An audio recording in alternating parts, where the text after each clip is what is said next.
setting up for a proper motivation.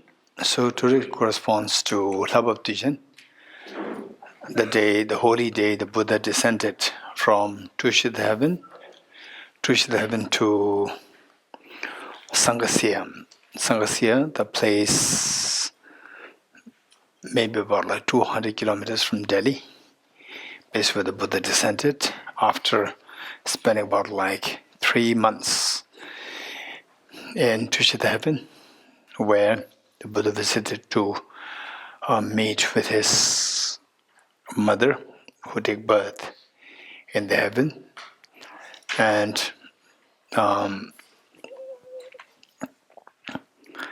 the Buddha spent 3 months there, give teachings, and then finally descended.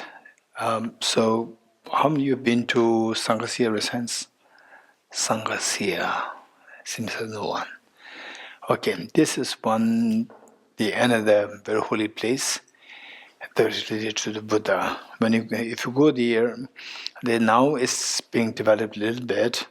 Otherwise, for a long time, there have been the people there who have been Buddhists since the time of the Buddha.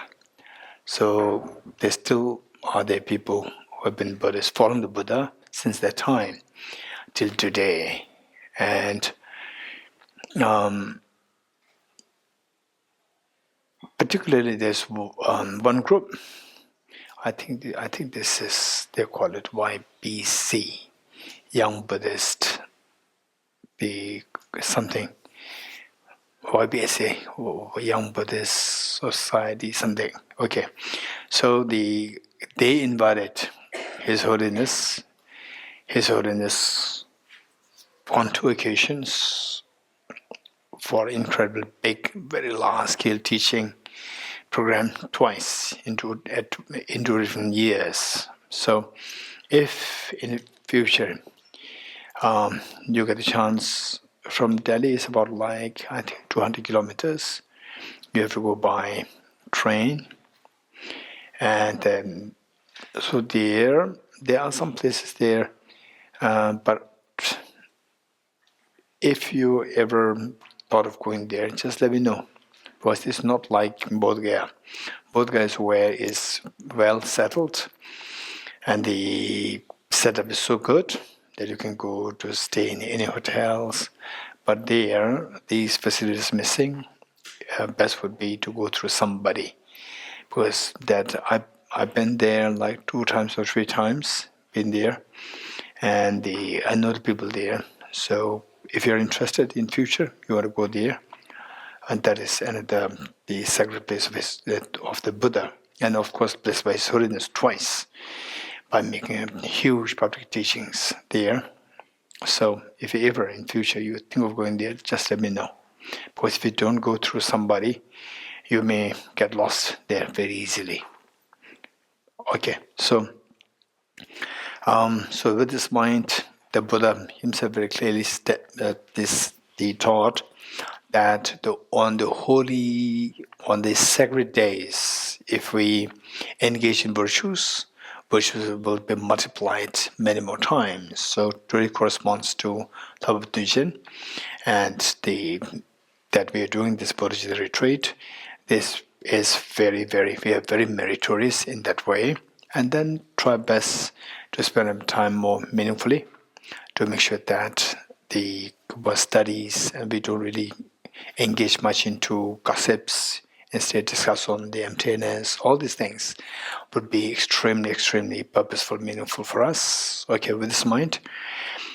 And let us also visualize your 2 parents and all sentient beings taking part in this Bodhichitta Retreat on this Bodhichitta, or the Buddha's descent, the day the Buddha descended on planet Earth from the Tushita heaven. So let us also make all the other sentient beings accumulate enormous merit on this day, so that their miseries will stop. I go for refuge and am enlightened to the Buddha, the Dharma, the Sangha, by my accumulations or practice of giving and so forth. May I become a Buddha divine for all sentient beings. I go for refuge and am enlightened to the Buddha, the Dharma, the Sangha. By my accumulations, the practice of giving and so forth, may I become a Buddha divine for all sentient beings. I go for refuge and am enlightened to the Buddha, the Dharma, the Sangha. By my accumulations, the practice of giving and so forth, may I become a Buddha divine for all sentient beings. Sanye joda zoge chonam lo chancho paldo tane gyapsu che Tage jinso kebe sonam ge drola penjere sanje dubare shom Sanye joda zoge chonam lo chancho paldo tane gyapsu che Tage jinso kebe sonam ge drola penjere sanje dubare shom Sanye joda zoge Chancho bardo dane gyabso she dage jinso kebe sonamge chola benjire zanje dubara sho Om ye dharam heto prabhava hetum te sham dathagato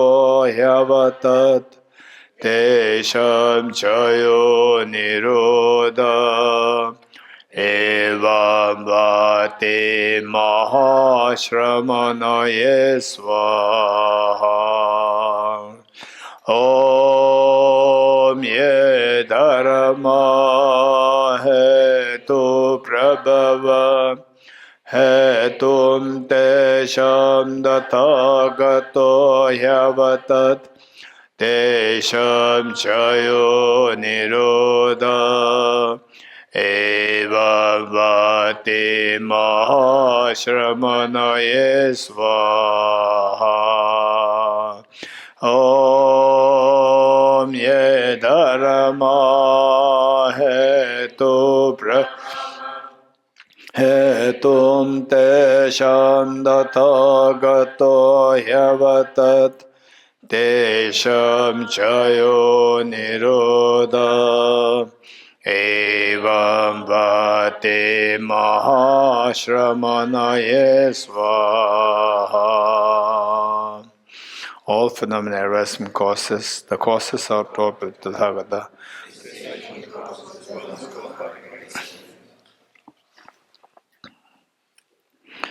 Okay, today we'll read from, which we already read before, 213, page 213.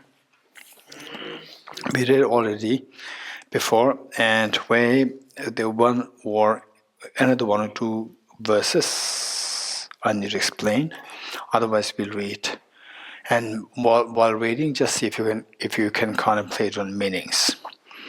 Dependent origination, emptiness, a compilation of excerpts from sutras and treatises for meditation on emptiness and dependent origination. The gift of Youth Ratna Sutra together. Gift of Youth Ratna Sutra. Manjushri, whoever listens even with doubt to this teaching on emptiness generates much greater merit than a Bodhisattva who, lacking skill in means, practices the six perfections for 100,000 years. This being so, what need is there to say anything about a person who listens to this teaching without doubt? What need is there to say anything about a person who imparts the scripture in writing, memorizes it, and also teaches authority and extends it to others? That treasury one thus called Sutra.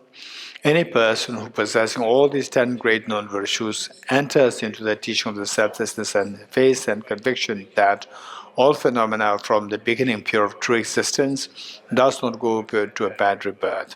Chapter on Subduing Devil Sutra. If any bhikshu realizes that all phenomena are absolutely pacified, all of inherent existence, and the beginning of defilements is devoid of self-nature, it removes the guilt of having defilements and make unstable the defilements, thus deeming even the immeasurable negativities dysfunctional, let alone the secondary wrongs done associated with ethics and rituals. Aradeva's founded verses on the middle way. Those with less merit will not even have a doubt in this Dharma of ultimate reality. Should an inquiry ever arise in someone to shatter samsara into pieces. Acharya Dharmakirti's commentary on the word cognition. One is liberated through the view of emptiness, the rest of the meditation self for the sake of that. Bodhisattva Shantideva scouted the Bodhisattva's way of life. All of these branches of practices were taught by the Buddha for the sake of wisdom. Therefore, those who wish to pacify suffering should generate this wisdom. Acharya Chandrakirti centered in the middle way. Even as an ordinary being, when hearing about emptiness, one experiences within utter joy again and again, tears flowing from such pure joy, motion in one's eyes, and one's hair stands on end. One is received the wisdom of a full awakening. Upali requested sutra. The various delightful flowers blossom, and the sparkling supreme golden applause stands so alluring. For none of these is their creator. They are possessed by the power of thought. It is through the conceptualization that the world is imputed. Bhikkhuni Vajra's utterance in the Fundamental Vehicle Sutra. The mind is demonic, which views the true self. You have a wrong view. These compositional aggregates are empty. There's no being in them. Just as one designates a card in dependence upon a collection of parts, so we assert a conventional sentient being in dependence upon the aggregates. Venerable Shavara's writings, searching for reality through one finds not the periphery nor the center. All perception cease completely. Likewise, through a thorough search of mind phenomena, one finds not even an atom of essence. Since the searching mind is not found, not seeing anything is seeing the reality. Sensara's writings. By entering into his emptiness but devoid of compassion, one will not find the supreme path. By meditating upon compassion alone, will not attain liberation but remain in samsara. The one capable of grasping the unity of the two will not remain in samsara nor abide in personal nirvana. King of Concentration Sutra. Just as in the dream of a young girl, she met with a boy and saw his death. Just was she at the meeting and in anguish at his death, we all phenomena is thus.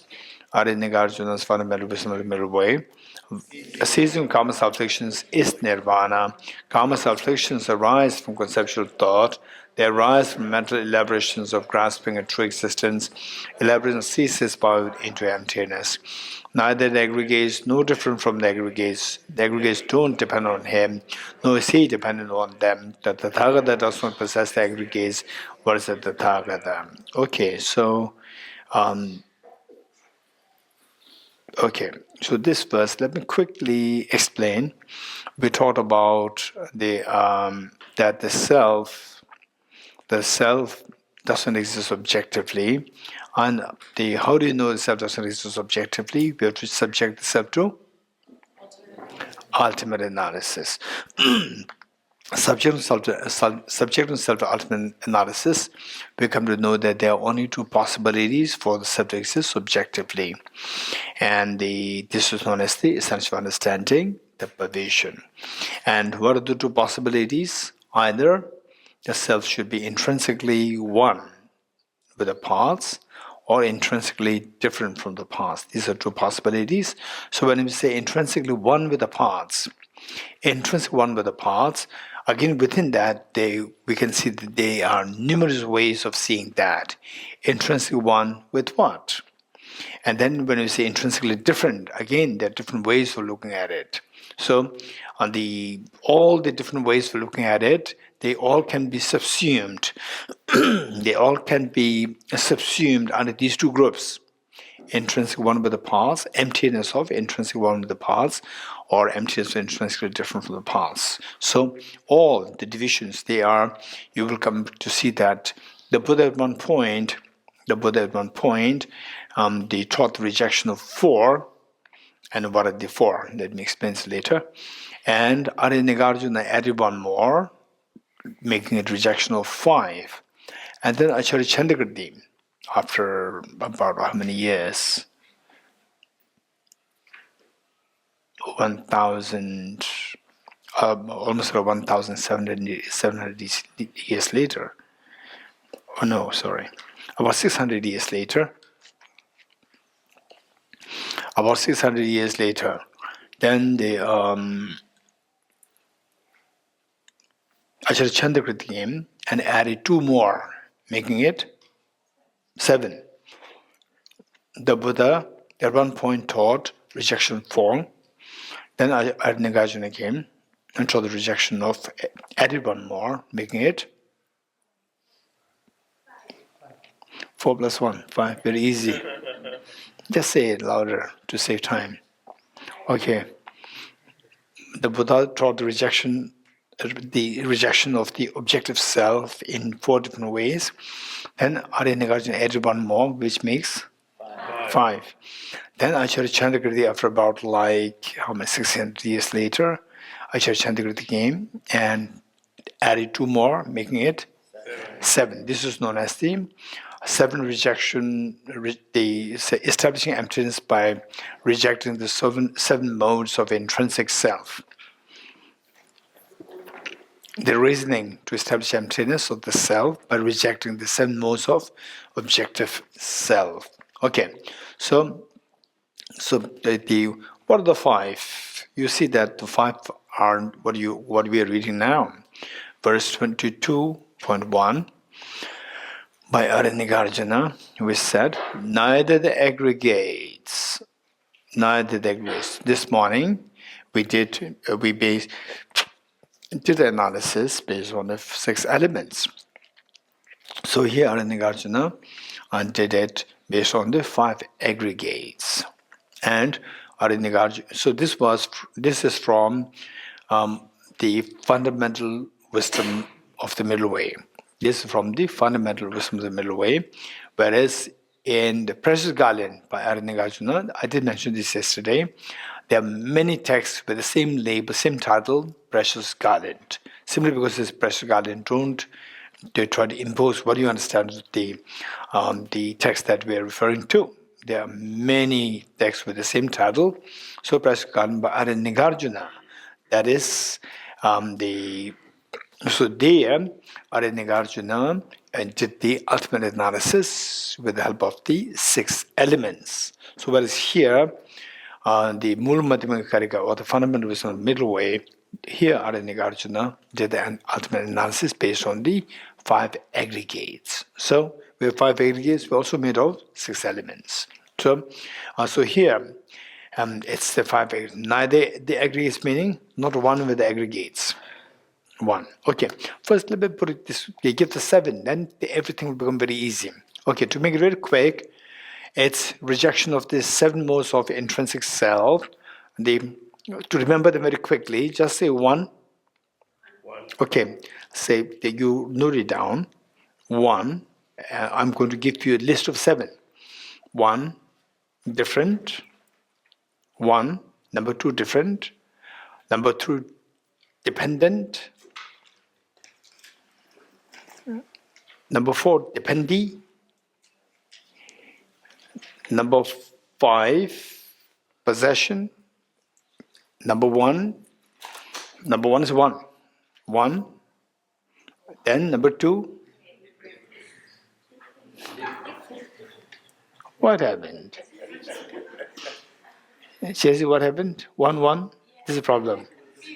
Yeah, 1 is confused. I know why you're laughing.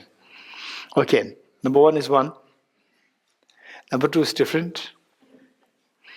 Number 3 is dependent. Number 4, dependee. Number 5, possession / appropriation. Appropriation. Appropriate, to possess. Why I'm giving the alternative words, the choices, is because that you'll find different translations in different books, the books. Okay. Number 5 is what? Possession / appropriation. Then number 6, the collection. Number 7, the special shape. Okay, that's easy. Special shape. Or number 1.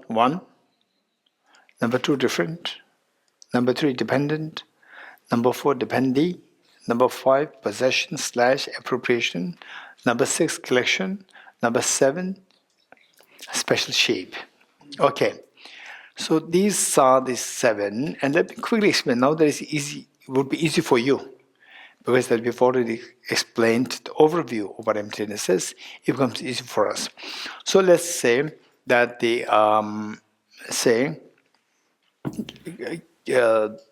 let us take the example of the table. The table is made of parts. Now the table, if it does exist objectively, either the object from the object what you see is the parts. So either the parts and the table should be one. Parts or the parts and the table should be one. Parts should be the table. In other words, parts should be the table, number one. Number two, then if the parts are not table, then remove the parts, they should be different from the parts to be existing as objectively as a table. Number two, what is number three? Dependent. So, in other words, Acharya Chandragirti is saying, so all these rejection of the seven modes is done by Acharya Chandragirti in his text, Madhyamagavatara, which NMC participants are studying now. So saying that the parts, in a loose sense, the self that you or the table that you're analyzing, the table is not intrinsically, not objectively the parts, number one. Not one with the parts. Then if not one with the parts, then different from parts.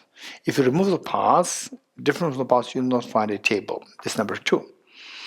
Then number three is that the table is not dependent on not dependent on the parts. Not dependent on the parts. Then the not dependee, which means the parts are not dependent on the table. Table is not dependent on the parts, that is dependent, and the parts are not dependent on the table, which is the table is not the dependee,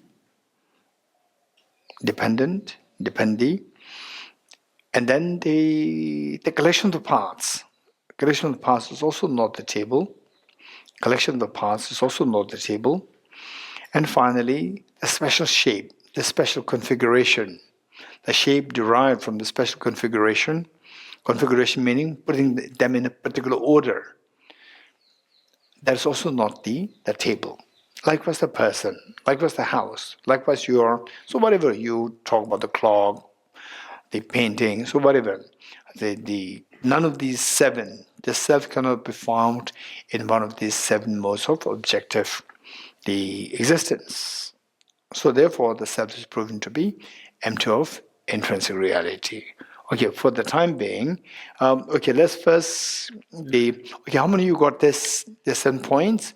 Although you may not be too clear what these 7 points are, how they're rejected, and questions are there, I know, but at least you know what the 7 points are, right, sense?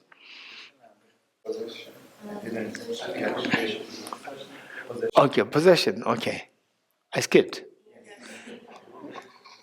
Wow, so you're so good at saying yes to my mistakes. Yes. Okay. So possession, that the self does not possess these aggregates or these elements. Self does not possess, self is not the possessor of these aggregates. Self is not the possessor or the appropriator of these aggregates or these 6 elements. Okay, don't worry about, there's contradiction here, there, all these things we'll discuss later. For the time being, how many are able to enumerate what the 7 are? Resents? Rejection of the 7? 7. Okay, what did they tell me very quick? 1. Okay, so let's say rejection of, and then say 1, different, so forth. Don't just say 1. You're getting it? When you say 1, you're advocating intrinsic reality. So you have to say rejection of, okay, say it, beginning, 1. Okay, now the following you may not say rejection is not required, just the rejection of the following, and then say 1. Then, different, dependent, dependee, possession, collection, special shape. Very good. So we have to have these on our fingertips. And meditation is very helpful. So first, before we digress too much, I say the Buddha taught out of these 7 modes, Buddha at one point, of course, the Buddha taught all these in great detail, but at one point, in the form of a package, Buddha taught only 4 rejections. So, what are they? Rejection of the oneness, then dependent, dependee, and possession. Rejection of the oneness, dependent, dependee, and possession. These 4 were taught by the Buddha. Then Nagarjuna added the differentness. Nagarjuna added the differentness. Then Acharya Chandrakirti added the number 4 and number 5. Number 4 and number 5, the collection of the parts and the special configuration or the shape, the special shape. These 2 are added by Acharya Chandrakirti. Okay, so that gives us 5. Okay, so now let me quickly go through. Did you understand what the Buddha taught? What Nagarjuna added? What Acharya Chandrakirti added? Did you get it? Are you good? So let's say that first, let's make it very quick. Say oneness, that the self is not intrinsically, or the table is not intrinsically one with its parts. How many of you intellectually know that resonance? The self is not intrinsically one with the parts. Objectively, the parts are not to be identified as the self. Resonance? That you know. Second one, objectively, the self is not to be identified as intrinsically different from its parts. You understood it? Resonance? Good. Then the remaining part we did not really go through explicitly. So what is next? Dependent and dependent, these 2 will come together. So number 3 says the self is not intrinsically dependent on the aggregates or on the elements. So how? Anyone? How is self not dependent on the aggregates? Anyone? Okay, to make it quick. Oh yes, sure. The removing of the aggregate does not equal to the emptiness of the objectivity of the object. That is number 2. Now we're talking about number 3, dependent. That the self is not dependent on the aggregates. How do you reject the self's dependence on aggregates? Self, does it depend on aggregates? Aggregates meaning your... Oh, by the way, how many aggregates do we have? 5 aggregates. What are the 5 aggregates? Form, feeling, discrimination, composition factors, and consciousness. Okay, those of us who are new, just write it down and explain them, don't worry. Form, aggregate of form. Number 2, feeling. Number 3, discrimination. Number 4, compositional factors. And number 5, consciousness. Okay, let me quickly explain why these 5. Why these 5 or how these 5. Let me quickly explain this. Okay, just in a conventional sense, okay, so what we are discussing is the empirical reality. Empirical reality meaning a reality which we can experience it, not like we believe in something. You're getting it? For example, rebirth is not empirical reality. And so now it's not empirical reality, it's something that many of us we have to believe in. And just this morning, I got one of my friends who is actually very bright. He sent me a book authored by somebody to reject the rebirth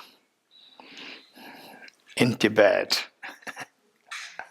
In Tibet, a Tibetan guy rejected rebirth, and he seems to be quite learned. Quite learned. His writing is quite good, and but I would say that these things happen because some of the Tibetans, they are very, very angry against Buddhism.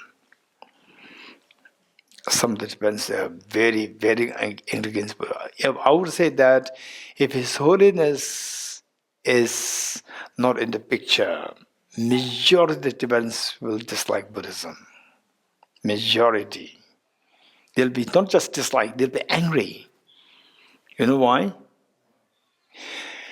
Because it says that the 7th century AD, this is a historical situation, we have to track the history. 7th century AD, Tibet was extremely powerful empire. Very, very powerful empire. Today, we think of Tibet and Tibetans, instantly His Holiness then comes to mind. And the Tibetan people very gentle, they come to our mind. Very gentle, nice. Right? In Shanjula yesterday we went to, after getting lessons from Buddha, we went to Om restaurant, of Om cafe. So the first, in fact, I'm connected with Om since many years, but the first time that we went there was Tin Shanju who took us there. It was like 3 years ago, 3 or 4 years ago. He took us there. It was for him. So the Tibetans look so nice. Like, beautiful artifacts. So he took us there. Owned by Tibetan. So this was the picture that we get. And this, some Tibetans, I would say, for the time being, it's not that majority dislikes. For the time, only few 0.001% of Tibetans, they really I may use, I don't know whether it's correct to say, hate Buddhism. Hate this word. Why? Because 99.9% Tibetans follow His Holiness. But there are some factions of people who track the history and who saw that their ancestors, they are very powerful politically, geographically, extremely expansive. Tibet, 7th century AD was a huge empire, dominating.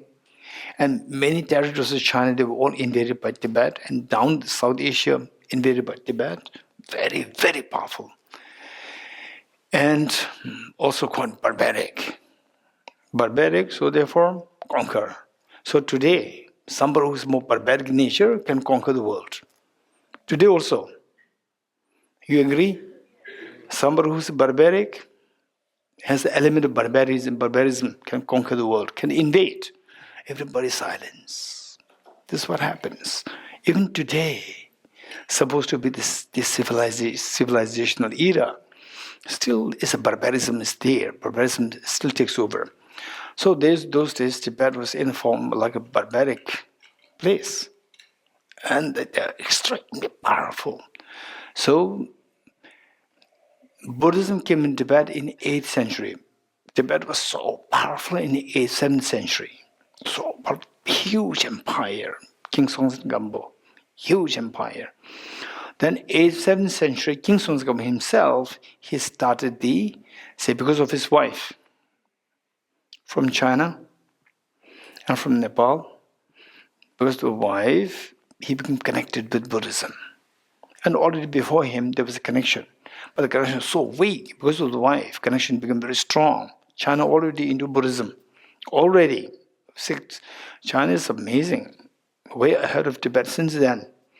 But the Tibetan barbarism conquered them. That was in 7th century. So China already had Buddhism. And the Chinese queen, the Chinese princess became the queen of Tibet, called the wife of the Tibetan king. And Nepali queen also, the princess also became the wife of the Tibetan king, King Songtsen Gampo. So he started, because of the influence of the two wives, he started to bring Buddhism. But that's on a very cursory beginner form. And he sent his minister to invent the whole script today.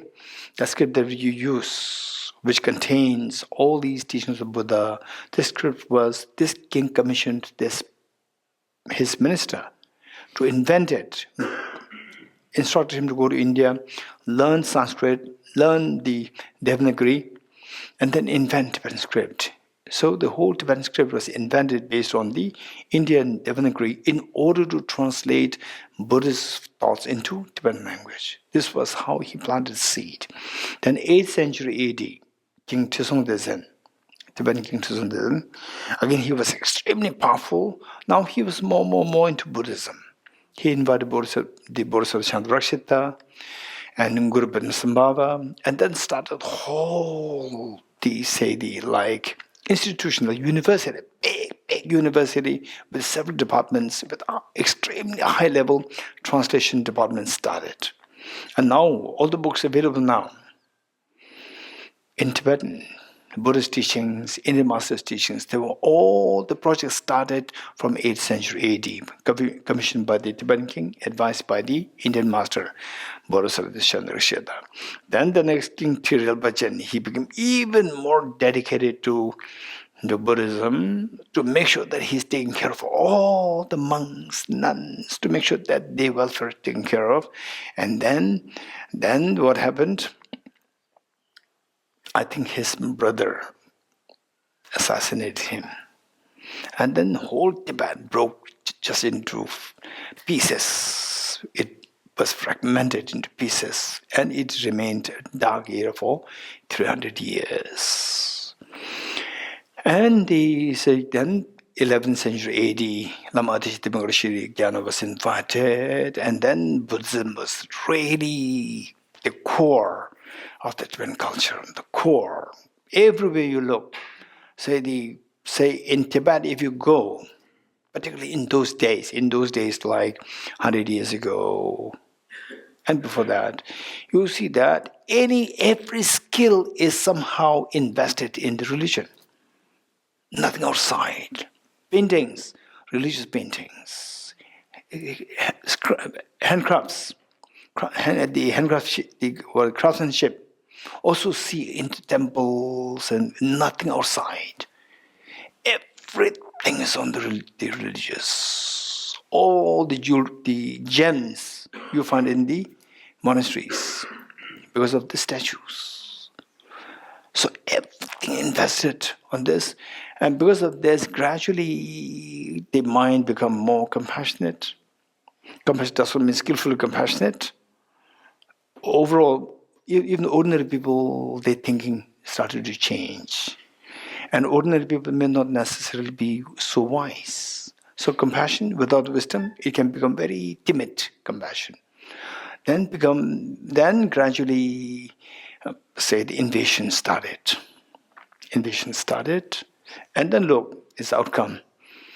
In 1940s, already invaded and believing that, oh, don't worry, Tibet is protected by all the guardian angels.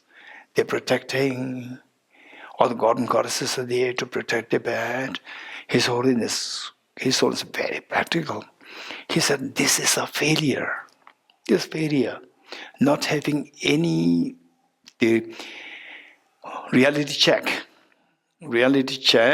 that no invasion should happen. There's no preparation there. And believing that all our god and goddesses protect us, Dhamma protect us, they will protect the nation. And the way the Dhamma protect us, this is what His Holiness is saying. His Holiness is very practical. So, therefore, since I was a little boy, I've been constantly hearing that even from Tibet. Tibet now under solid grip of the Communist Chinese. Still there, Tibetans generally, they can give life for His Holiness. They'll die for His Holiness very easily. But still you do see 1 or 2% intelligent people coming up within exile in India also, in Tibet also, who are totally against Buddhism, saying that Buddhism made our nation weak. Otherwise today, Tibet can be one of the biggest powers in the world. This is made weak by Buddhism. So therefore this morning, I read it. My friend sent me this book, composed by the... I thought that it was on rebirth. It was to challenge rebirth, and scientifically. And he was from Tibet. And I was quite impressed. He was talking about the genetic structure, and based on the neurons, based on the genes, he was trying to prove the non-existence of rebirth. So what I'm saying is that there are some the factions of the Tibetan people, 0.0001%, but intelligent and against Buddhism. It's not like I'm not in favor of Buddhism, against Buddhism, because they think that Buddhism weakens the nation. This little bit of digression. So, this morning, my friend, he came to me just a few days, I think 1 or 2 weeks ago, and he told me about it. It was my mishearing what he was saying. I thought that he was saying that there was a book from Tibet on rebirth, and try to explain it scientifically. And sometimes even the books on the rebirth, I tell people that sometimes if you write something on the rebirth, and if the reasons are not too powerful, too convincing, it may not be too healthy. This is what I used to say. So this is what I told him. And then actually he must have said that there's a book on anti-rebirth, anti-reincarnation, anti-rebirth. So this morning he sent me the book. I said they send it to me. He sent me the book, the soft copy. I just read it. It's totally disproving rebirth, disproving. But to be very honest, somebody who can write, bringing science and so forth, but it's valid knowledge. It doesn't matter. So overall speaking, I really appreciate, because these people should be quite intelligent. If not intelligent, they cannot write such materials. So the intelligence I appreciate, but the intelligence complete, not complete, this is the issue. So I have to read it. So then it is time. Yes, I did mention this to him, and he requested to me, my friend, he requested to me to write a book on the efficacy of the rebirth, how the rebirth is a reality. And this was my many years of research, almost like 37 years of research, which I've been doing. And since COVID time, I already started to jot them down. So now the COVID over, now again become more busy. Again, the book is slipping. Yeah. So I wish I get some time, just focus on this, so that the book can really come out. So it would include neuroscience, geneticist point of view, characteristic point of view, in today's language. So this is what I'm expecting to. I mentioned this to him, and he was literally crying. He was so happy. He said that without this, people are being dragged into darkness. The little basis for the people to have sense of goodness, good qualities, compassion, so forth, is because of their belief in rebirth.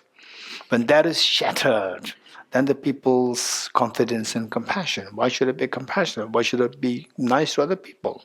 So that basis is shattered, and the world is going to go into dark. This is what this gentleman is concerned about, and he literally cried when I said that. Yes, I've been for long thinking about this, because that is not my passion to do, but it's a responsibility I feel, because that you require somebody who has the exposure to the logical thinking taught by the Nalanda masters, plus some exposure to modern science also, and who can communicate in today's language, contemporary modern language. So these three things. There may be people who are so good in modern science, but not having knowledge in the traditional, logical thinking by the Nalanda tradition. There are many the masters who are so good in the logical thinking of the Nalanda masters, but not having exposure to modern science. And then many people who don't have this, and the conventional the modern world language. So therefore, this is the responsibility that I'm feeling. Not that I have a passion to write a book on this, but it's a responsibility. So I told him, and this is this little bit of digression. Okay, so I don't know why this digression happened. So let's say that we're talking about the oneness, differentness, and now the dependent. So the self, Acharya Chandrakirti rejected the dependence of the self on the aggregates. And so self and the aggregates, these two are mutually dependent. Self is dependent on the aggregates and aggregates dependent on the self. Okay, how come the Acharya Chandrakirti rejected the self's dependence on the aggregates? Self, does it depend on aggregates or not? Self, does it depend on aggregates or not? Yes? Okay. So can you tell me, if dependent, then why Acharya Chandrakirti rejected it?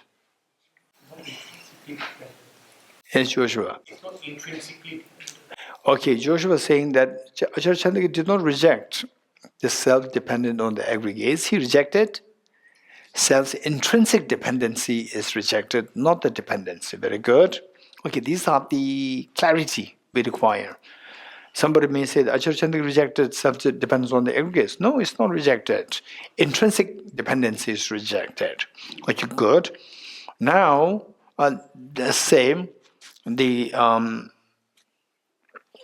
self-dependence on intrinsic dependency on the aggregates. How can this be rejected? Anyone?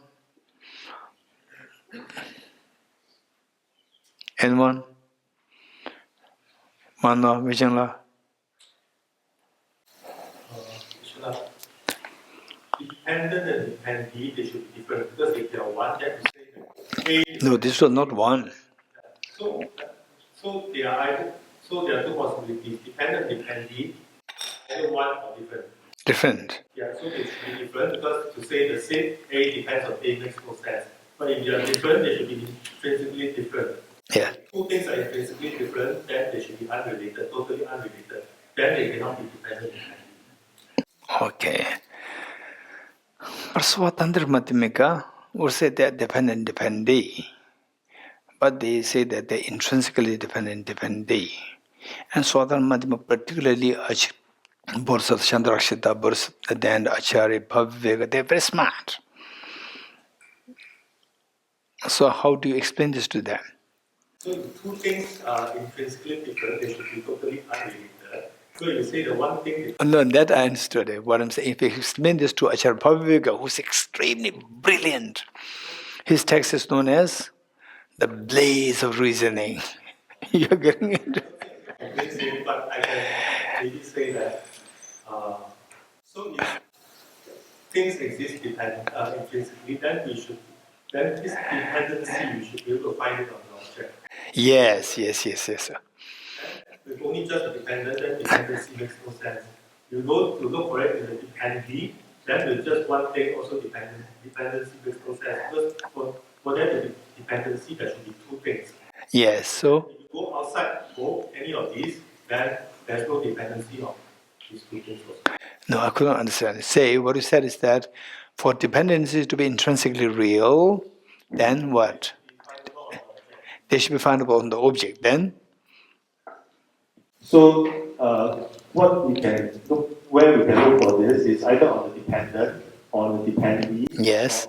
or inside these two, outside these two.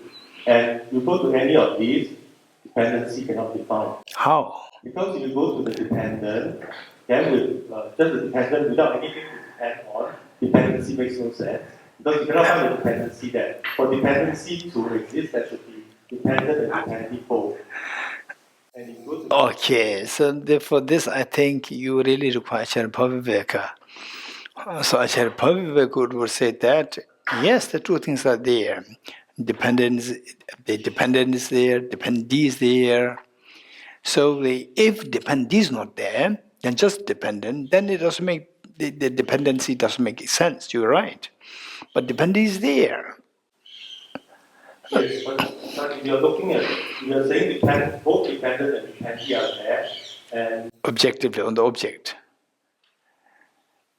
Yes, on the object, they both are there. that's not objective dependency. No, this is your point of view, Acharya Chandagiri's student's point of view. From Acharya Bhavivek's point of view, it is there. Okay, I cannot convince you. Okay, Manla. Huh? Okay, how would you reject the intrinsic dependency? Mike. Sorry, Geshe-la, I'm not quite in a state to reply today. Why? I'm not gathering my thoughts, so It was a jet lag? Jet lag? I'm not chatting, really tired. Okay, so let's say one more. Because the object are dependent that can appear in the mind. If the object are object. Mike. Okay, meanwhile, don't forget what Vijayana said, don't forget it. And first, let me quickly remind you what Vijayana said before Vanma continues. Vijayana said, I think primarily two things. One is that the dependent and dependee, so dependency, act of dependency, if it exists intrinsically, the two things, the self and the aggregates. Self is dependent and the aggregates to be dependee. So these two things, if this objectively existent, objectively means independent existent, they should be independent. If they're independent, they should not be dependent. If they are not dependent, they are not related. They become unrelated. If they are unrelated and without dependency, then we're talking about the dependency. Dependent. So dependence doesn't make sense if things exist objectively. For objective existence, the two things become unrelated. This is one approach that Vijayana took. The second approach that he took is that if the dependency exists objectively, you talk about the aggregates or the parts, aggregates. So then you just see the aggregates and the self is not there. So where is the act of the dependency? Act of dependency, depending act of dependence, where is it? So with the self. With the self, you can think of the aggregate as separate. So just with the self, again, where's the act of dependency? So that act of dependence is not found objectively. This is another approach. Okay, now one more. It is because it's dependent that the things can appear. And if it's objective, the object can appear in the mind. The fact that the object appears in the mind is made dependent on the mind. Okay, so if the object self and the aggregate are not dependent, then it should not depend on the mind. If it doesn't depend on the mind, what's the problem?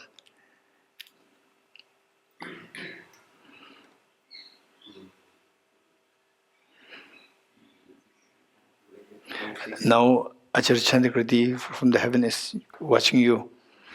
What are my students doing? I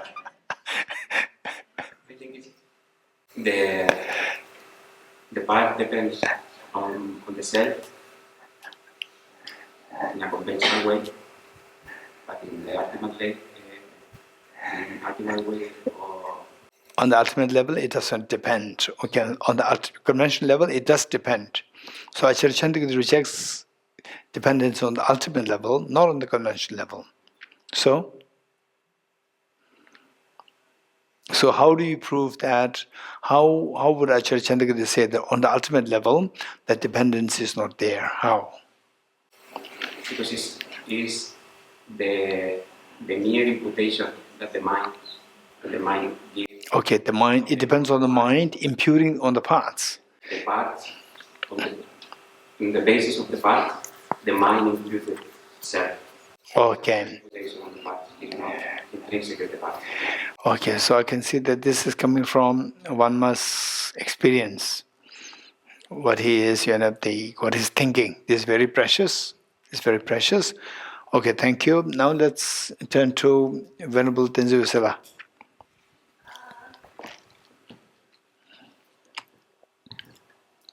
I'm just parroting, but because after we've gone through oneness and differentness, we've rejected intrinsic self. If we've rejected intrinsic self, then dependently, we need two things. If you rejected one of them, then there can be no dependence. Okay, so what Venerable Tenzin Gyatso is saying that if you reject all your intrinsic self, then the whole purpose is finished. Of this, I mean, No, the purpose is finished. So these seven modes are to eventually reject the self as intrinsically real. If it's already rejected, the purpose is defeated, right? Then what should we do? Once the house is done, again somebody brings window. What's the point? Right? Okay. So, okay.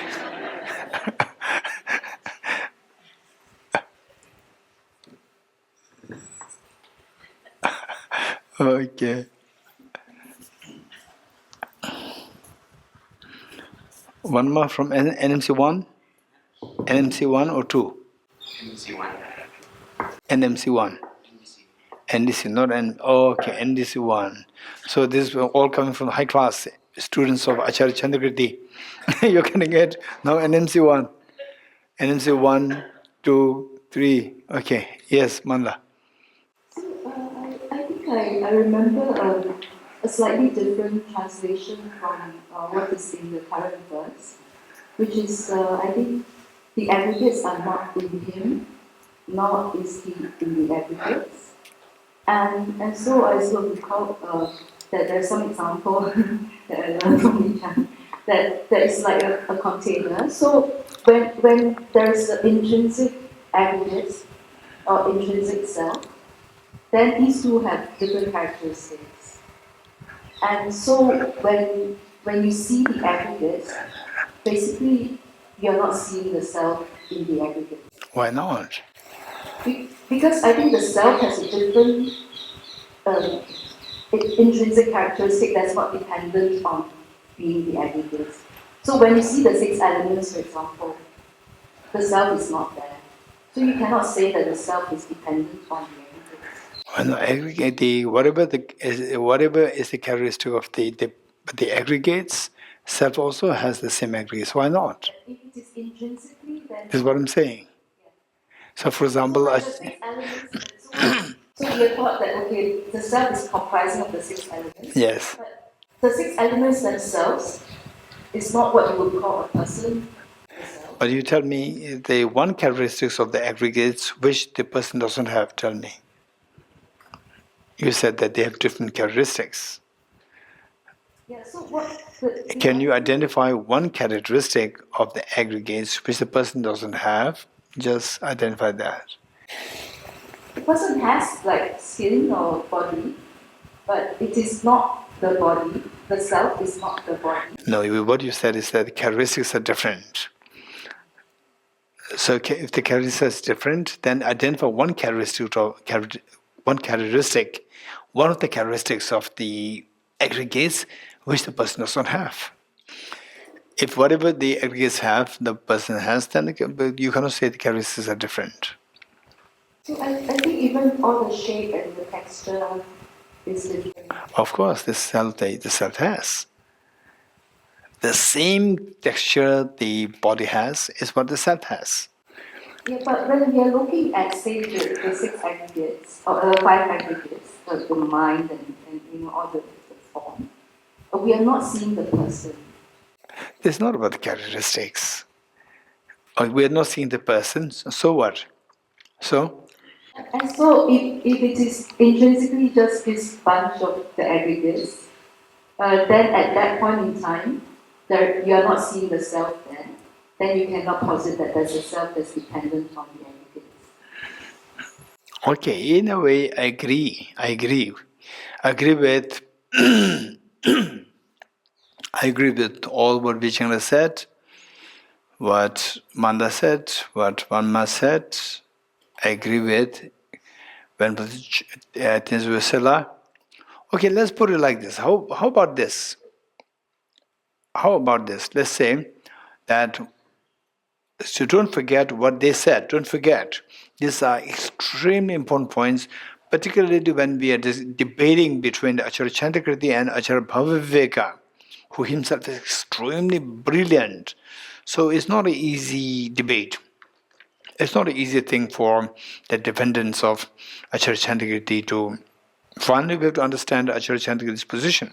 If we don't understand it, in other words, Prasanga's position, if we don't understand it, then we cannot stop the tears of samsara.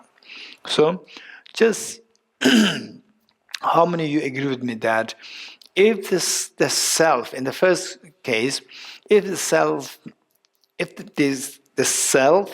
and the aggregates, self is dependent and the aggregates is dependent. Okay, first of all, tell me, as Varma said, a self is dependent on the aggregates on the conventional level.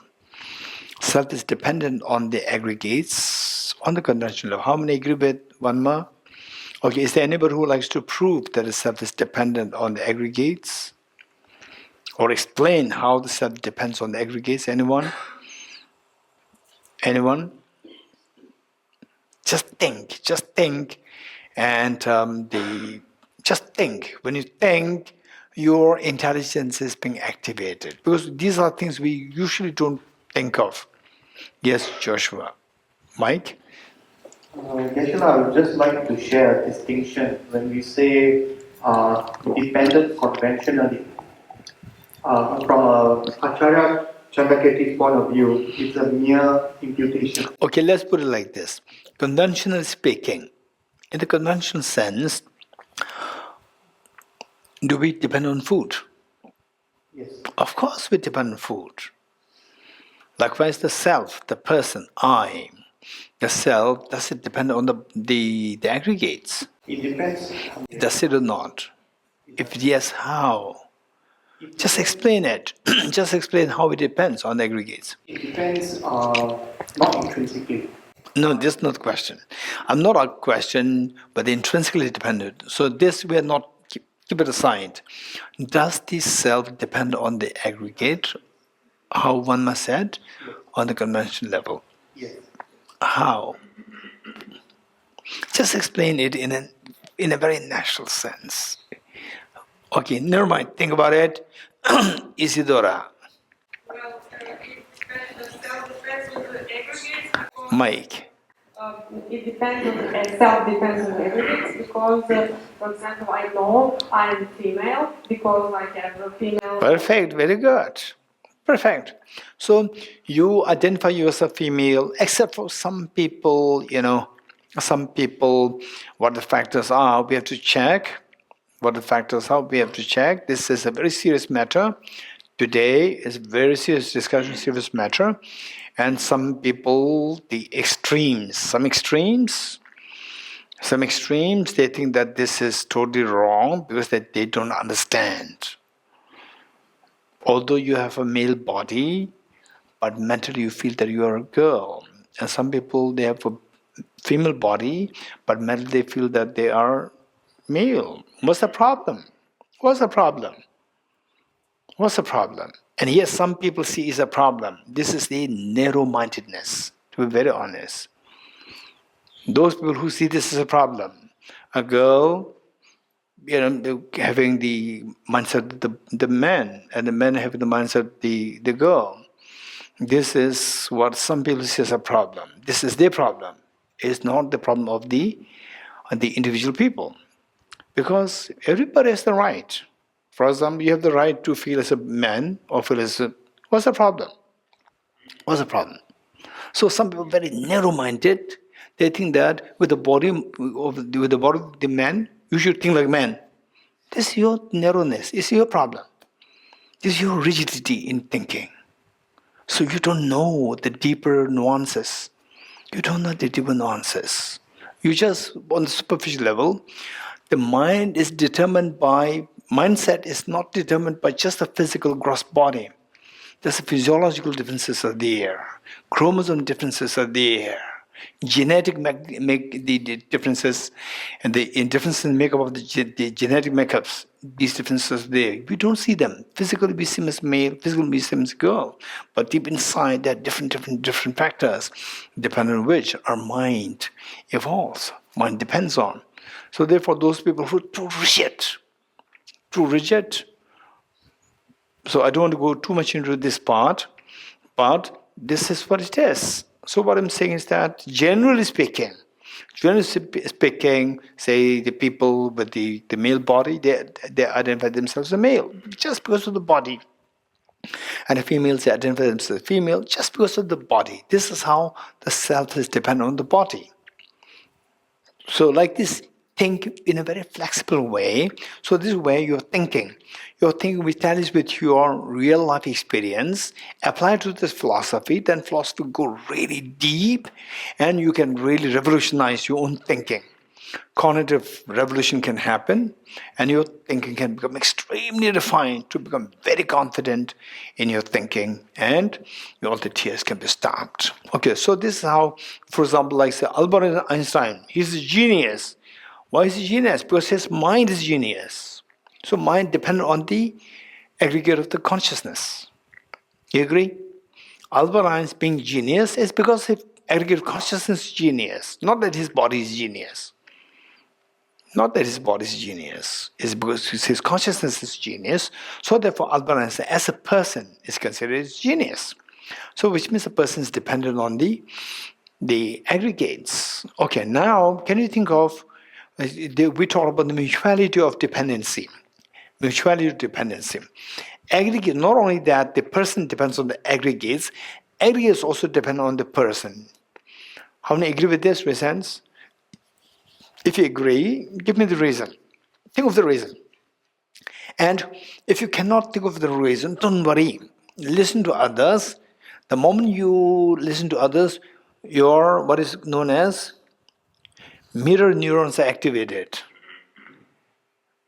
Mirror neurons are activated. Whether it is mirror neuron or it doesn't matter.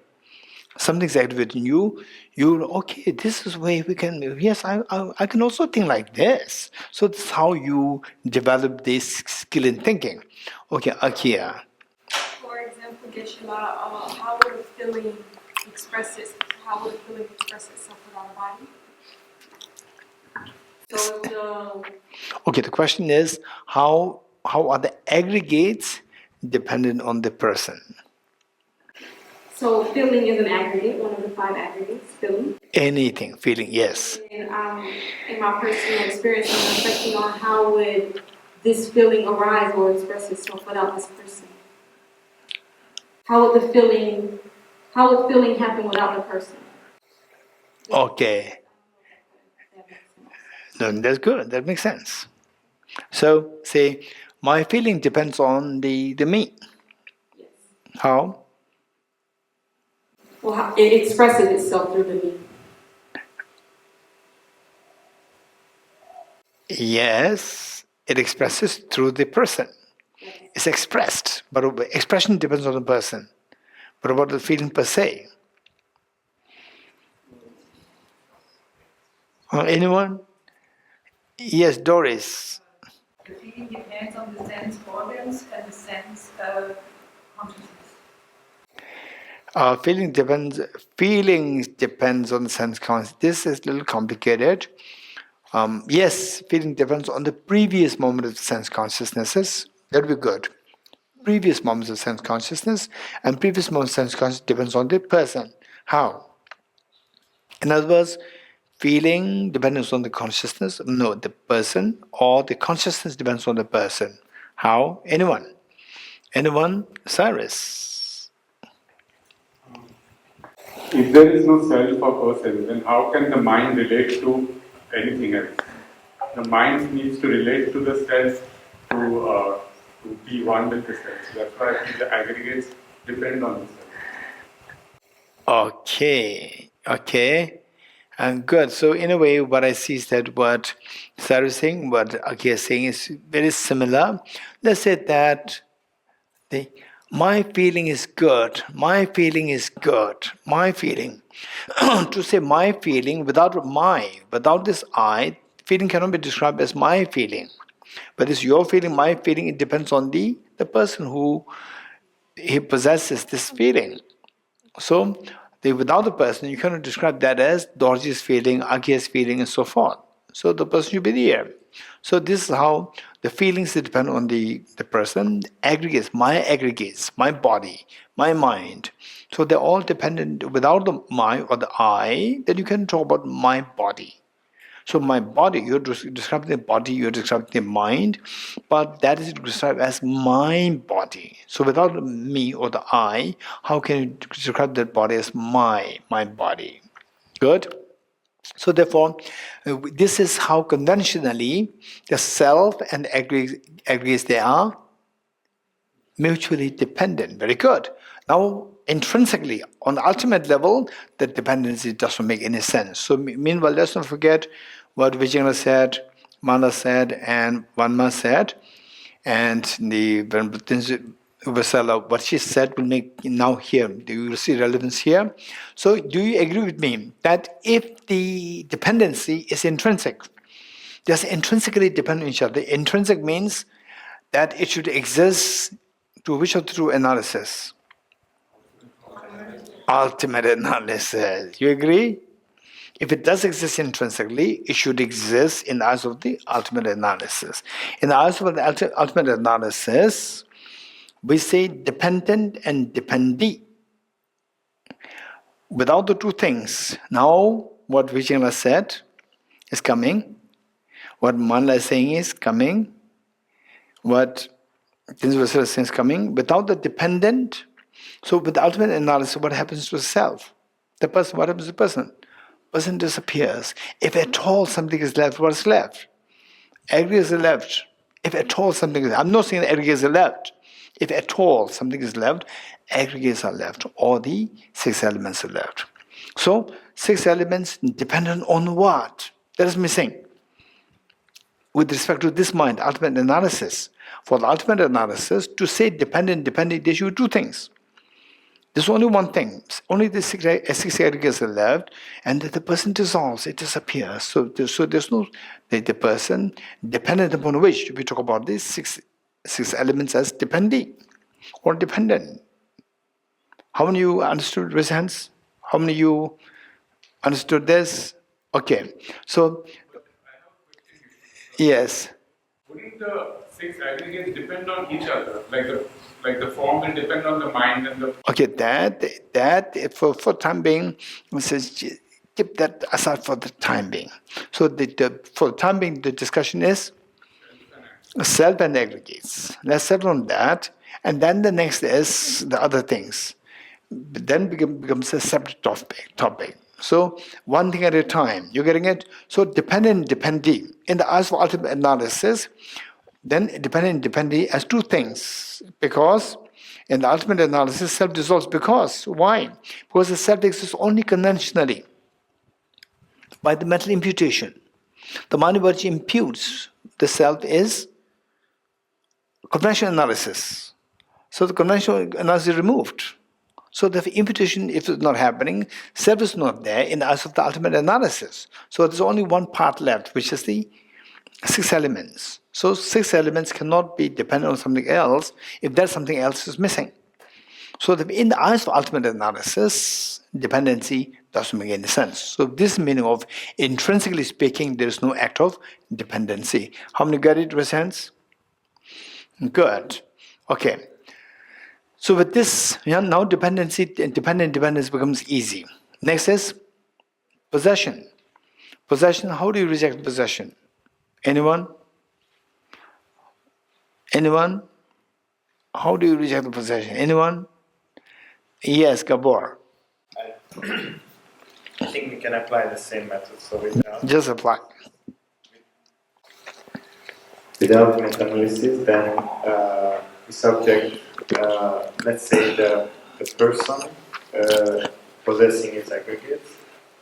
If we use out meta-analysis, then we see that the person dissolves. So then the aggregates are being possessed by nothing. Okay. So I fully agree with what Gabor said, but we have to present it in a, say, the packaging must be done nicely. You're getting it? Packaging must be done nicely. So rather than don't sell the raw, if you sell the raw, the cost will go down. Do nice packaging and sell it, become very expensive. You're getting it? So what you say is, first you say that if there's intrinsic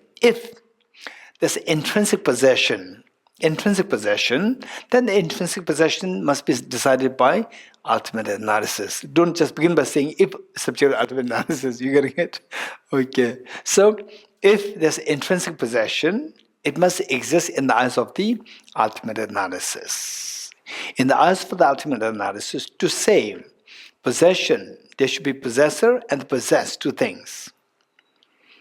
To talk about the possession, there should be two things. You agree? To say possession, there should be two things, possessor and possessed.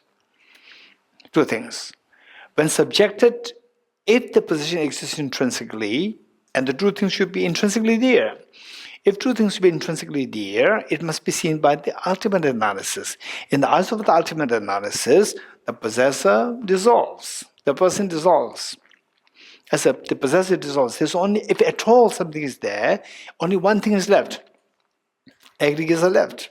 So, aggregates are possessed by what? Because the possessor is not there, then the act of possession doesn't make any sense. So, these three are connected. Agent, object, and the action which connects the two. These three are mutually connected, mutually dependent. Agent, the possessor, which is possessor, and the object, possessed, what is to be possessed, and which connects the two, act of possession. So these three things are mutually dependent. So if any one is missing, then the other two will equally become meaningless. For example, let's say sometimes in the wars, what happened? That the,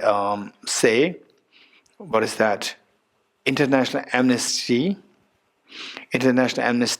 or say the charities, they want to send aids to the war-torn zones. You agree? And the war-torn zones, they need the aids, they need the support. And there is a group who wants to give the support, and there is a group who wants to receive the support. But the border is blocked.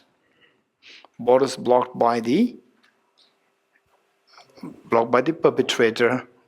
Perpetrator, also who created the war, has blocked the border. So therefore, when the border is blocked, the benefit is not happening. Act of benefit is not happening. You agree? Act of benefit is not happening, because of which the receiver is not getting any aid. And the benefactor could not send the aids. So the benefactor doesn't become benefactor, because there is no act of benefiting is happening. And the beneficiary is not a beneficiary, because they are not getting any benefits. Because the benefactor and benefit do not exist, so act of benefiting is not happening. It doesn't make any sense. So these three are mutually dependent. Even if the benefactor is there and the road is not blocked, if the receiver says that we don't need the aid anymore, again the act of benefit will not happen, and the benefactor doesn't make sense of benefactor. Now, even if the receiver is there and the road is clear, no one blocking the road, if there is the NGO says that now our NGO goes, our charity goes bankrupt, we don't have anything to give, again the act of benefit is not happening, the beneficiary is not a beneficiary. So these three are mutually dependent. So with this we see that when you say possession, there should be two things, the possessor and the possessed. And in the ultimate analysis, possess and possess. Two things don't exist. Only one thing exists. When only one thing is there, then the act of the possession is not happening. The possessor is not there. So therefore, the possession, possessed, and possessor make no sense. Okay. So next, what is next? Collection. Okay, how is collection of the parts not the self? Okay, Maria. Are not the aggregates or either separate of the aggregates. So it's not the collection. Why not? Collection is there. Yeah, but it's the mere interpretation that we put at this collection. In conventional level, yes, but in ultimate level as well, it's the collection. Ultimately, there's no collection. Why not? Because it's just the mere interpretation that we put to the aggregates. In this base, we put a mere interpretation that is itself. No, with ultimate analysis, you see the atoms, pool of atoms, collection of the atoms. Yeah. Pool means collection. Yeah, but it's still like we are just pointing something that we cannot point. Why not? We can point to the pool of atoms. Why not? Because it's the mere imputation to the collection of these atoms. At the ultimate level, there is No, what I'm saying is that on the collection, the person is imputed, but the collection exists, right? So why the collection is not a person? Because it's different aggregates that we say that is a collection. But Yes. But it's a collection in some level, but in the ultimate level, if we go deeper, it's not a collection. It's because it's intrinsic, it's not intrinsically objectively existence. Okay. Okay, good. What Maria is saying, again, I could sense that she's saying something from inside. Very good. I really appreciate it. Very good. Okay, Doris. What is defined as collection? Collection? You don't know collection. Is there anybody who's museum collectors? Museum collectors? Museum artifact collectors? You don't know collection. I have an image for this collection, but in this discussion, I don't think I have. No, do you know the meaning of collection? Collection of people you do. The summary of different things within one. Exactly, yes. So, collection aggregates. Yes. Okay, this is Gandhila. For me, I was wondering why. Okay, before Gandhila, you say something. Let me, in connection with what Doris said, this is the important point. First, one thing, there are two possibilities. Whenever some vocabularies are used, one possibility, but the first thing is just check if this vocabulary used in a very professional, technical sense. You're getting it? For example, like let's say, like what? For example, yesterday we discussed about ordinary beings and the on the ordinary beings and samsaric beings. Okay. I thought you were looking for other beings. Ordinary beings and Okay. Ordinary beings as opposed to arhats. Arya beings. So here the ordinary beings, we can understand on two levels. One is how we use it in a conventional day-to-day language. Oh, this is just ordinary food. This is ordinary place. This one way of understanding it. And the another way of understanding is that it has a very technical meaning. Not just how we, the ordinary people, understand it. There's a technical meaning too.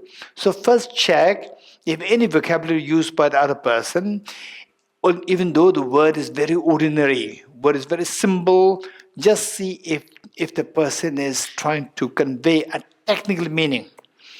If the person is trying to convey a technical meaning, don't try to impose your own definition. You getting it? Don't try your own definition. You try to first interpret that in a very loose sense, how you would understand in a conventional sense. And then the person says, no, which means the person has his own definition, in technical sense. So there, don't push your your understanding. You're getting it? Just then, what Doris said, you're going to ask, what is the ordinary? What is the collection? If you get a sense that the collection, ordinary, and so forth, they don't really mean what otherwise this word is used. So you can, in other words, you have to check in two ways.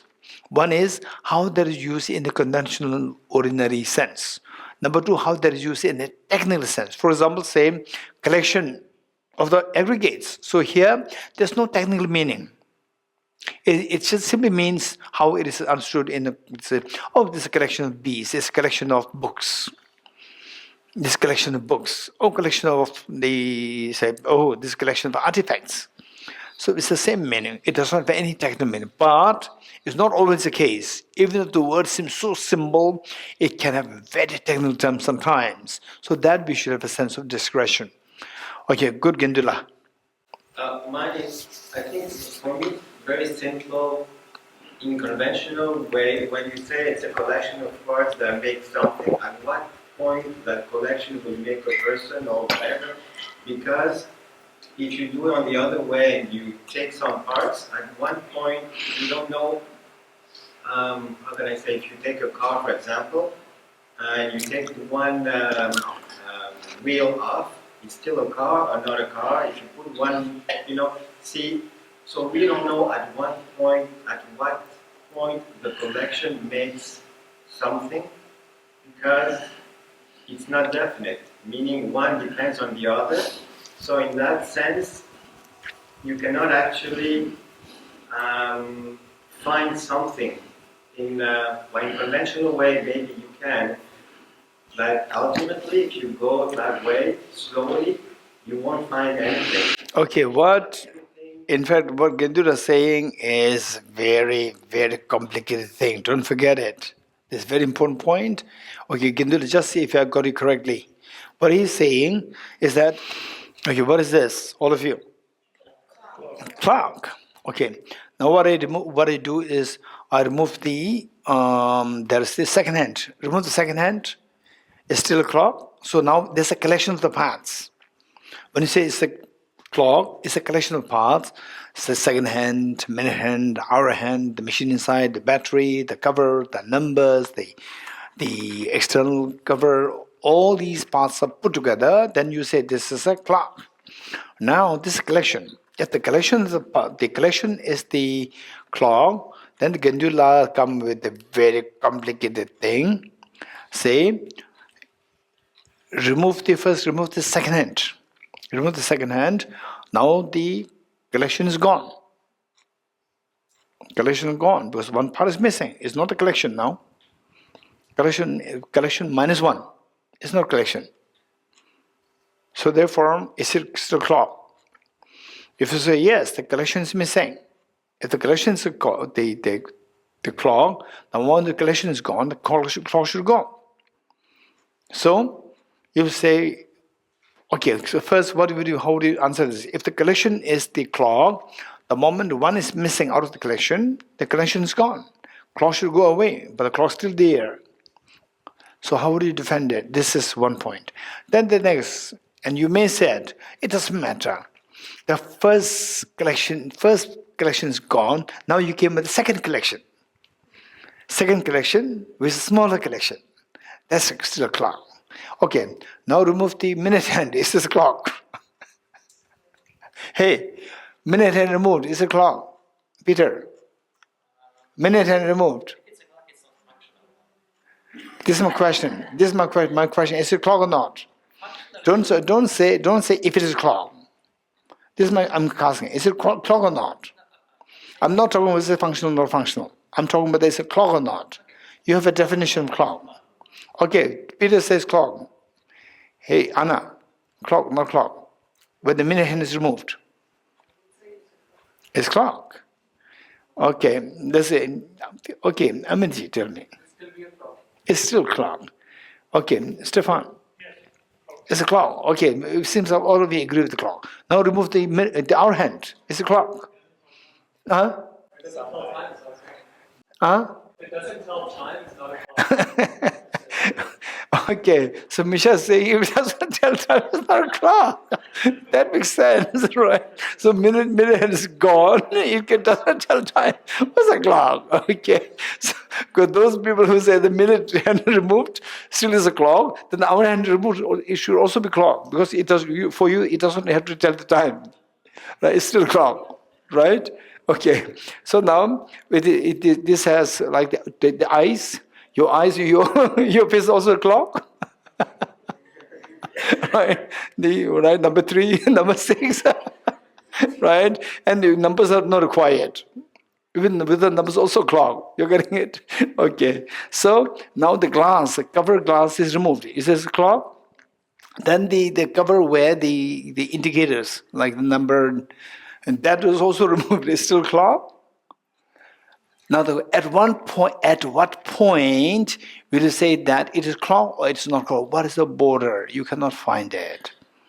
This is what Kendra is saying. You get it? It's a very complicated. Gabriel. The example would be the kind of treatment in medicine is organ transplantation or blood transfusion. Yes. Normally, if a person gets another organ, maybe a kidney or a heart, if a person would be a collection. Mike. This would, normally, if a person gets another organ transplantation, if we would say the self is a collection of all the parts, then the result would be it's not really a person, but in the conventional way, of course, we say it's a person. As a heart or as a kidney, it's the same person. This is a very good point. This is also a very good point. So even if the heart is missing, still we say, okay, now that the person is going to get the heart, the person is still there. Heart is missing. So the collection is gone, but the person is still there. So this is a good point. Okay, Gabor. So, for example, if you take this body and remove all the atoms one by one, and then put them in a bag, then whatever in that bag won't get in the body. But it's all the atoms, and there's the collection of the atoms, which we see as a body. Okay, so I see that now Gabor is not responding to these two questions, to these points, but he's coming with his own point of view to say that the collection is not the person. Collection of the collection, let's say, the collection of the atoms of the flower is not flower, because you separate all the atoms, and not in particular form, just put them, just unassemble all these atoms and put them together. Or let's say easier would be like a car. A car, just remove all the parts, but don't damage remove the parts, separate all the parts, and then put them in one particular box. This is not a car. The collection is there, collection of the parts is there, but it's not a car. Good. Okay, this is a very strong point. Chris. I would say that for a collection to exist, you need mind to designate things as being part of the collection. Or would you say the collection, or for the self to exist on the collection, the mind needs to designate, or the collection to exist, the mind needs to designate? Which one? For a collection. Collection. For the collection to exist, mind needs to be there. How do you explain it? Because otherwise there's just things. Okay. How many you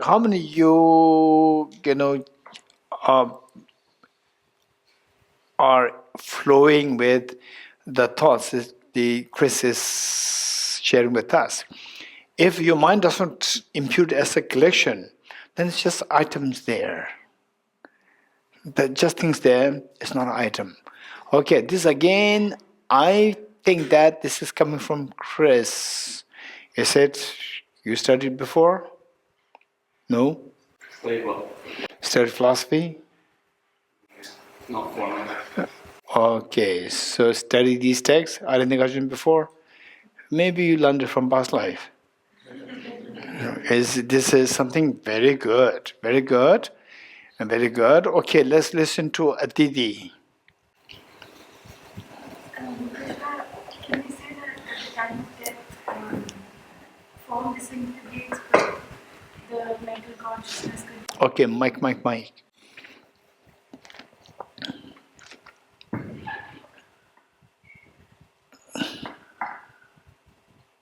Can we say that at the time of death, the form disintegrates, but the mental consciousness continues? Continues. So, even though, where is the self then? We cannot identify self. So you are saying this to support that the aggregate, the collection is not the self, is what we're saying? Yes. In support of what?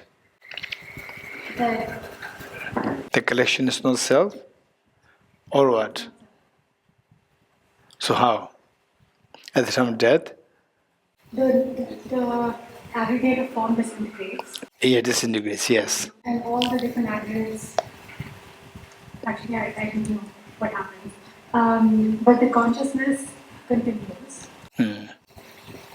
So the self is not any of those collections together. Okay, this is interesting. Very much like what Gabriel said, that the Aditi is saying that when somebody dies, you leave behind the body and the consciousness mind continues the journey. So the self is still there. If the collection is the self, moment the body is a major part of this collection. If the body is gone, when the body disintegrates, then the self should disappear.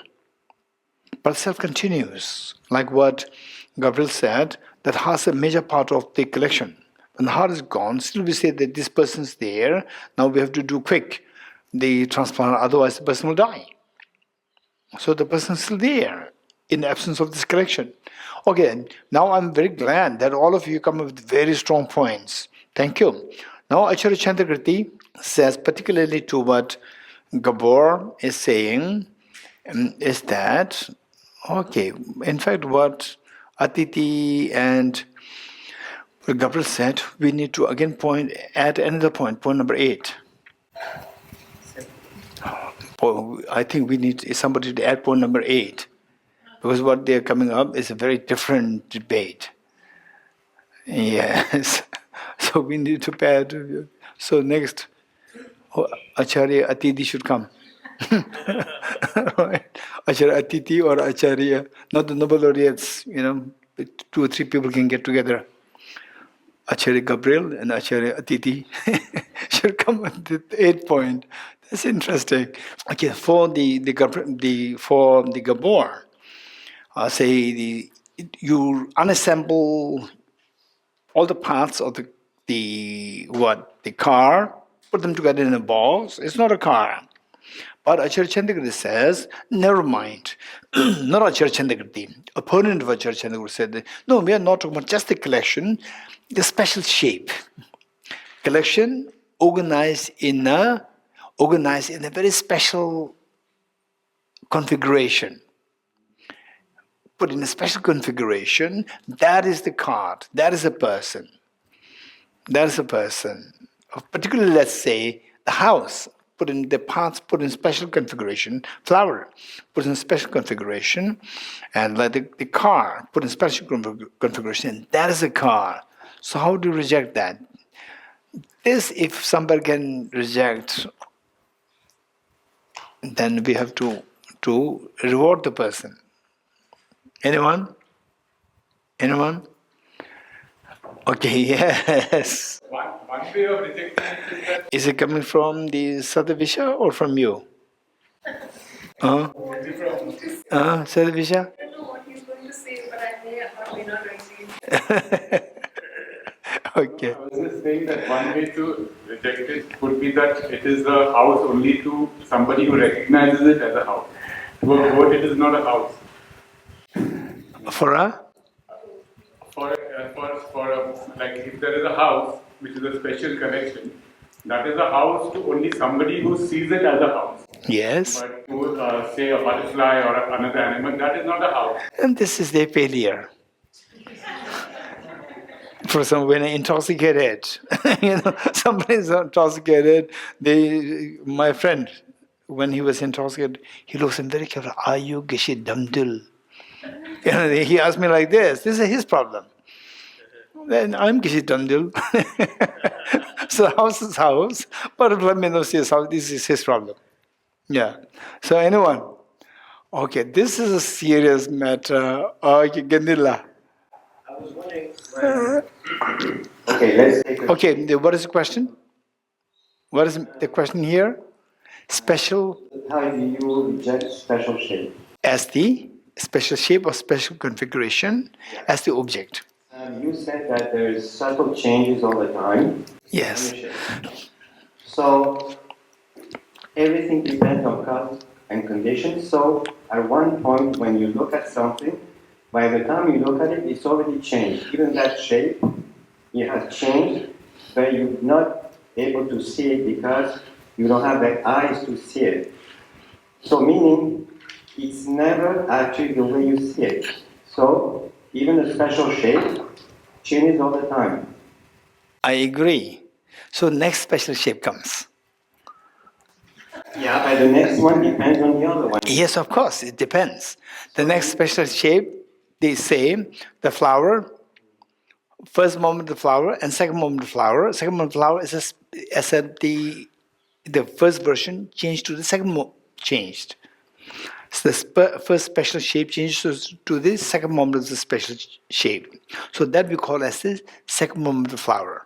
First moment of the flower and second moment of the flower, these two are different. These two are not the same. We agree. But still, the special shape at the time of the first moment of the flower, that is the first moment of the flower.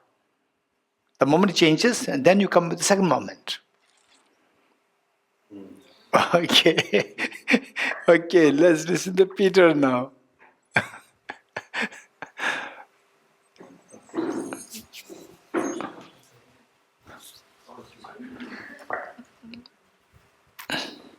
Gendula. Gendula, the Swatantra Madhyamagana is not easy. Okay, Peter. Okay, make sure that you make Acharya Chandrakirti happy. You getting it?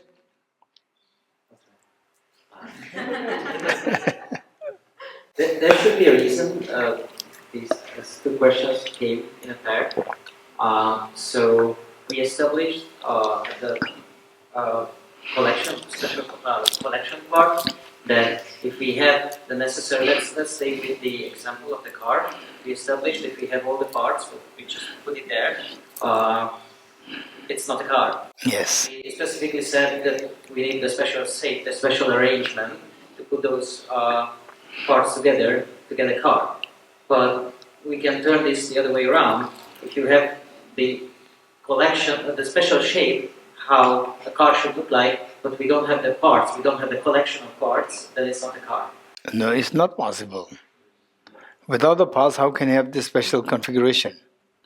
So special configuration of all the parts put together in a collection, that is the car.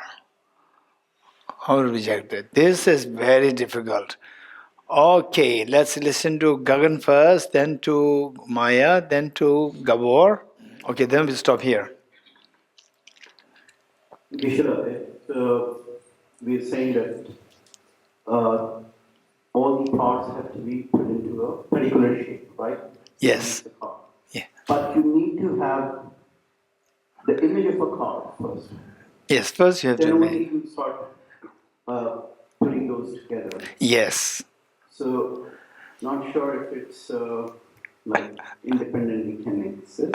No, not independent, don't worry. But special shape is created after the mental image, after the image that you have in your mind. Then you apply this in the real parts, put them together in a special shape. Then the car comes. Before that, all this in the mental image is not a car. When it comes out, then it becomes a car. Okay, next Maya.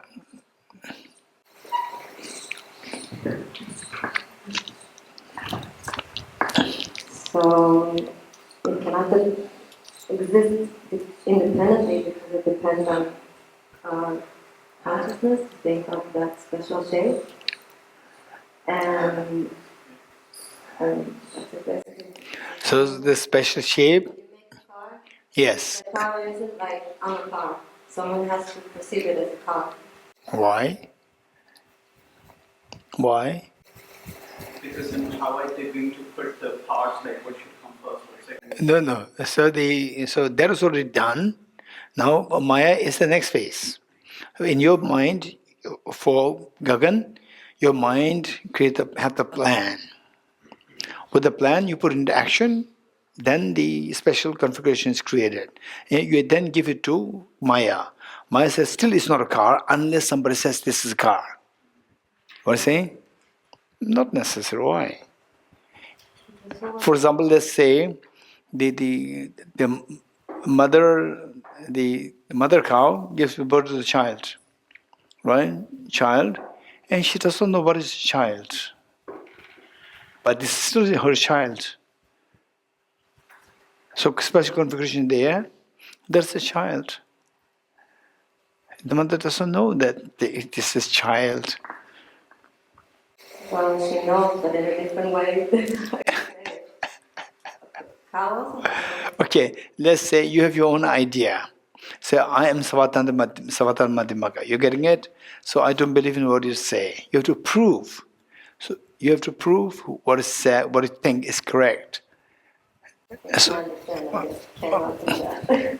okay. Gabor. Mike.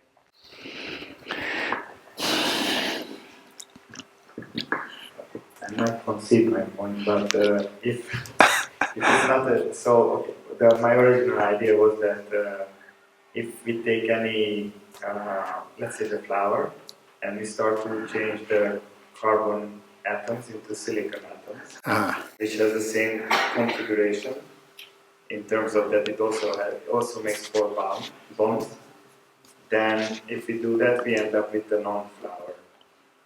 But the molecular configuration. So special configuration is removed, right? Sorry? You removed the special configuration. No, the special configuration. But the bonds are removed.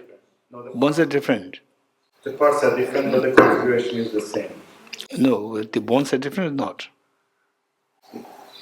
Not different. Then what is different? That it's not carbon, but instead of a different substance. It's not a carbon, what is that then?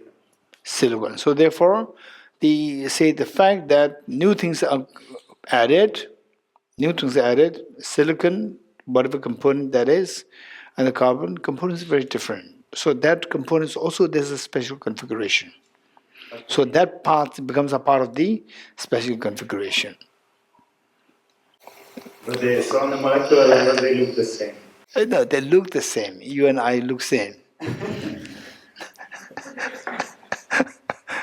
Anila and me, people will look same. Okay. Okay, so this is... Okay, let's say Bijingla. Lakshraj? I did have a point, but then I think we will just...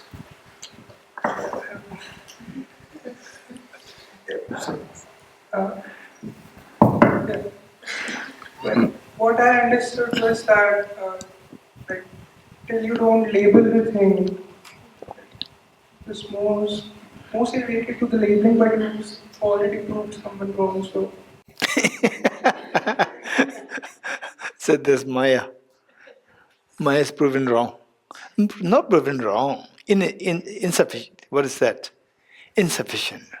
Right? Not proven wrong. For example, if there is a thing, there are multiple factors. First, the thing is dependent on like this special configuration. Dependent on the multiple parts, and then the mind labels it. Then it becomes what we call it a special shape. Right? Yes. So let's just like if there is a Mike, yes. Move this part and I do not label it as my thing. But I don't have. Okay, so in fact, yes, you're a natural thinker. Yeah.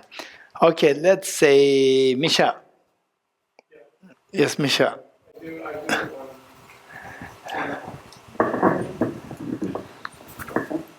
Yeah, isn't the reason why it can't be this particular order, this special configuration, because this special configuration will inevitably dissolve in ultimate analysis?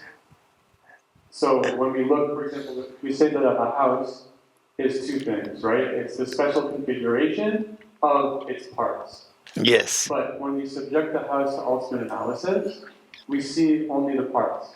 Yes. And the special configuration is gone. Not necessary. Well, we certainly can't see it. We only see the parts. So what? Okay.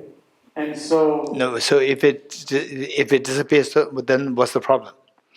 It's mainly that there's no intrinsic... Okay, that's fine. Okay, so for the time being, Misha, for the time being, the discussion is about whether the special configuration of the collection of parts is the car. Is the car, for example. It's the flower. This is the point. We're not talking about intrinsic, not intrinsic. That's the second level. So first, how do you prove that special configuration of the parts is not the car? Because the special configuration itself is ultimately dependent on something that is not it in order for it to be the car. Okay, so no car only in the special configuration. For example, let's say that you are a part of the retreat. You are a retreatant, Bodhichitta retreatant, but it doesn't mean that you are not dependent on other things. You are dependent on other things. Still, we can say that you are a retreatant. Likewise, the collection, special configuration is although it depends on other things, it is the car. You are a retreatant. Okay. Let's say a Sadavisha. Mike. Everybody has to hear you.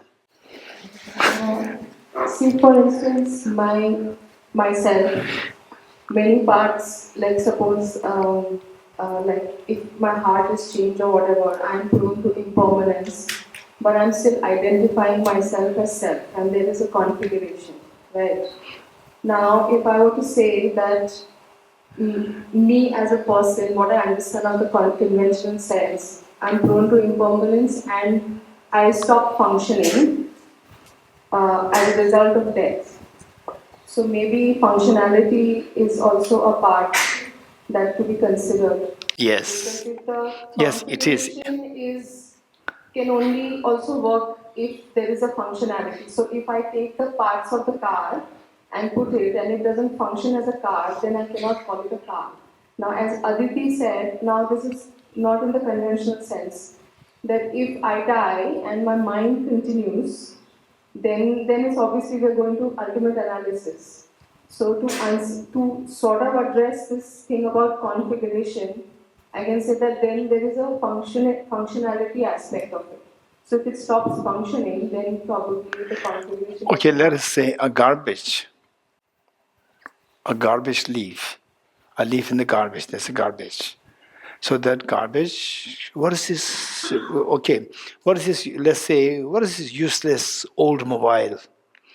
Old mobile in the garbage. It doesn't function. But we call it functionless mobile. What is this? This is a special configuration of that. That is known as the non-functional garbage old mobile. Is it or not? The special configuration that it has, this was the non-functional old mobile garbage. But I'm also able to identify the... Yes, no. Yes, no. It is a non-functional... Yes. So therefore, the functionality is not included there. Not necessary for the special configuration of something. But you can say it functions as a garbage. Yes, I can say. Yeah, you can say still, it functions as a garbage, and the good ones, they don't function as garbage. They'll become the function as garbage later on when the configuration changes. Okay, let's say functionality is a part of the configuration. For the material things like this, we can easily understand it physical objects. For the mental, even for the material things also, say the functionality, it should be included in the part of this package of the special configuration. Okay, so thus far we don't get the good answer. Okay, here, the final, let me stop here. Okay, so what do you do if we don't get the answer from Chelsea?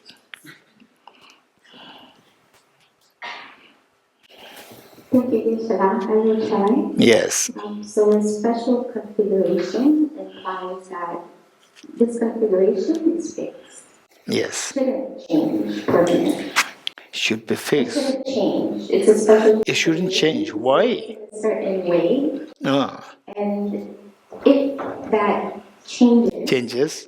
then it's no longer the same special configuration. Yes. So when I think of the self, the subtle impermanence, the self is constantly going up with change. And if that happens, there's no longer the same special configuration, which means it's not. A different special configuration comes. Yes, a different special configuration comes, but they're saying that that specific special configuration is the self. Is the self at that point. That's what the Say, Chelsea, when you were 10 years old, special configuration of the body of that 10 years old girl, that is a 10-year-old the Chelsea. Now that is changed. Now is like 20 years old Chelsea? 16 years old Chelsea? No, but this is the You know, point. look, she's evading. I said 10 changed to now 16. 10 to 16? Yeah. Is this, I posited as the same Chelsea. Even No, though it's different. even the older Chelsea, right? 6 years older Chelsea. It's not the same. It's not the same body. No, is it the same? Is it the older Chelsea or the younger Chelsea? Older than 10 years old Chelsea? And the reality is that it's a different Chelsea. Yes, of course. Yes, it's a different Chelsea. Yeah, in reality. So because you have got the another special configuration, not the same. But they're saying that the special configuration Because special configuration changes, the self also changes to older version. but then it's a different self, so it's not the special configuration. Of course it is. Because it's a different configuration, there's a different the older self, different from the younger self. Okay, so now we didn't. Okay, Bichengla. Mike, Bichengla. Okay, NMC1. So it gives pressure. The car of pot, as example. We take the car as the example. Car, yes. The shape is one of the attributes of the car. Yes. The car has many different attributes such as color, it has functionality, it has activity, and so forth. So if you say something is a car, it should be the possessor or the appropriator of all these different attributes. So although it has all these different attributes, it's the possessor of all these different attributes. Each of these individual attributes, they don't possess the other attributes. So the special shape doesn't possess color, functionality of the car, activity of the car. Are you sure? Yes. Okay, so if I say yes, it possesses. Because of course they will say yes, it possesses. It possesses. Attributes. Attributes, then they should be entity-wise one. But these different. Yes, entity-wise, yeah, you're right. Special configuration of the special configuration of the parts of the car, and the car, these two entities was one. And the car, yes, but not with the other attributes. No. That's not it. For example, the car has the attributes, but the attributes in the car is not entity was one. Oh, yeah, the entity was one. What's the problem? So the shape doesn't have functionality in the car. The shape is just a shape. A special configuration. Put them together, including the shape, including the functionality, everything put together. That is the car. We are seeing the special shape of the... Yes, yes, yes. So the special shape is not a car because it doesn't have the functionality. It has a functionality. That functions, the special shape or the special configuration, that moves actually. That takes us to the desired goal. It has color. It has color. It is not the color. It has color. It is not the color. Okay.